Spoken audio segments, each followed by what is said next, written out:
Bu kimdir? Yadımdadır, demişdim sənə gay dostum var. Ne oldu ki kıskandın Şirin? Ezik. Yo, niye kıskanım? Şad oldum. Biz anarşiklə bir aya evlənirik. Bizim şahidimiz olarsa. Az niye olmuram? Uşaqlar, etiraz falan istəmirəm. Bu günləri mənim qonağımsınız. Mən bir dənə ayaqlarını dəyib gəldim. Ne? Darıxırsan, narahatsan. Yo, darıxma. Narahatsansa bax, Günel. beyin rahatlar. Hə? Sən fikirləşmirsən ki, sən çox canlısın. Güney! Ay Güney! Masaj. Güney! Güney! Güney! Yıkılmış. Kabus gördüm. Can, ne kabusu gördün?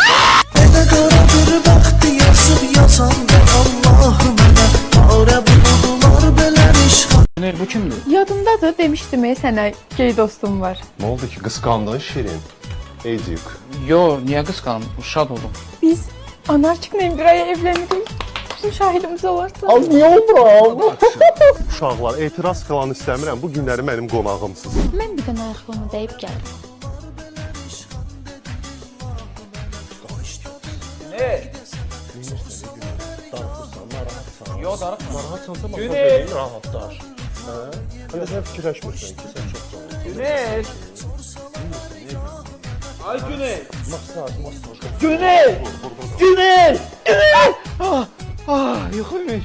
Kabus gördüm. Can, ne kabusu gördün? Nə qaradır bəxti yazıb yazanda Allahım mənə Arə buldular belə işğal